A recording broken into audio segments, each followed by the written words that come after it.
देश की राजनीति में अब सिर्फ धर्म और सांप्रदायिक मुद्दे ही नहीं बल्कि शिक्षा का क्षेत्र भी सियासी सरगर्मियों को बढ़ा रहा है। जब से यूनिवर्सिटी अनुदान आयोग यानी कि यूजीसी ने नया नियम लागू किया है, तब से ये पूरे देश में चर्चा का विषय बना हुआ है।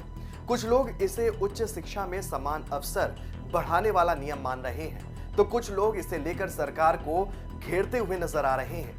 राजनीतिक जानकार भी कह रहे हैं कि अगर बीजेपी जल्द ही इन मुद्दों को हल नहीं करती तो ये आने वाले चुनाव में पार्टी के लिए नुकसानदेह साबित हो सकता है। कैसे नुकसान पहुंचा सकता है ये मुद्दा और यूजीसी के नए नियम को लेकर कैसे लोगों में नाराजगी तेज होती जा रही है, सब कुछ बताएंगे आपको इस वीडियो में। देश की उच्च शिक्षा व्यवस्था में एक बड़ा बदलाव सामने आया है। यूजीसी ने यूजीसी इक्विटी रेगुलेशन 2026 को 15 जनवरी 2026 से लागू कर दिया है। ये नियम देश की सभी यूनिवर्सिटी और कॉलेज पर लागू होगा। इसके बाद से ही ये मुद्दा सोशल मीडिया और शिक्षा जगत में चर्चा और विवाद का विषय बन गया है। सबसे पहले आपको बताते हैं कि ये नया नियम है क्या। यूनिवर्सिटी अनुदान आयोग यानी कि यूजीसी ने 15 जनवरी 2026 से देश भर के विश्वविद्यालयों और महाविद्यालयों में लागू होने वाले उच्च शिक्षण संस्थानों में समानता को बढ़ावा देने के नियम 2026 जारी किए हैं। इसका मुख्य उद्देश्य उच्च शिक्षा में जातिगत भेदभाव रोकना और समान अवसर सुनिश्चित करना है।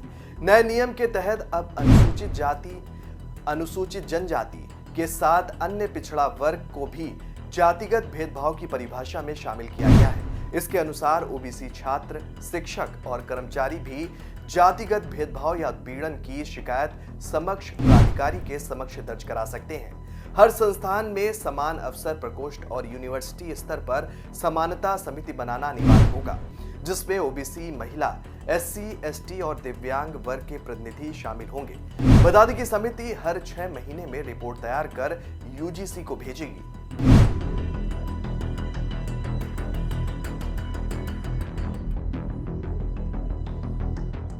जानकारों का मानना है कि शिक्षा का मुद्दा सीधे युवाओं और उनके परिवारों को प्रभावित करता है और यही वर्ग चुनाव में निर्णायक होता है। भाजपा ने हमेशा ये संदेश दिया है कि वो विकास और योग्यता के आधार पर अवसर देती है, लेकिन नए नियम में गरीब और पिछड़े वर्ग को प्राथमिकता देने से कुछ शहरों और मध्यम तथा उच्च आय वर्ग के लोगों में नाराजगी पैदा हो सकती है। विरोधी दल इसे जनता के बीच भाजपा के खिलाफ हथियार के रूप में इस्तेमाल कर सकते हैं। इसका असर सीधे 2027 के चुनाव में पार्टी की स्थिति पर भी पड़ सकता है। सोशल मीडिया और मंचों पर युवा वर्ग भी सक्रिय है और बहस चल रही है कि क्या ये नियम वास्तव में शिक्षा में समानता लाएगा या सिर्फ दिखावे का ये कदम है।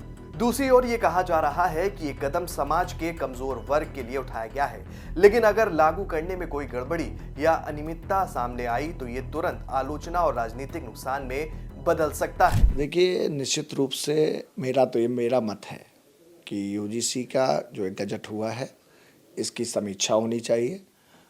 जो भी इसमें विसंगतियां हैं इनको सरकार को समीक्षा करके इनको दूर करना चाहिए, क्योंकि ये जो शिक्षा प्रतिष्ठान हैं इनमें कहीं ना कहीं ये शिक्षा दी जाती है कि किस तरह इस देश से भेदभाव मिटे, किसी तरह की कोई दूरियां ना हो, समाज का हर वर्ग समान रूप से शिक्षा पाए और समानता का एक अवसर उसको मिले। तो यूजीसी के इस नए गजट से, इस नए कानून की कहीं ना कहीं समीक्षा होनी चाहिए।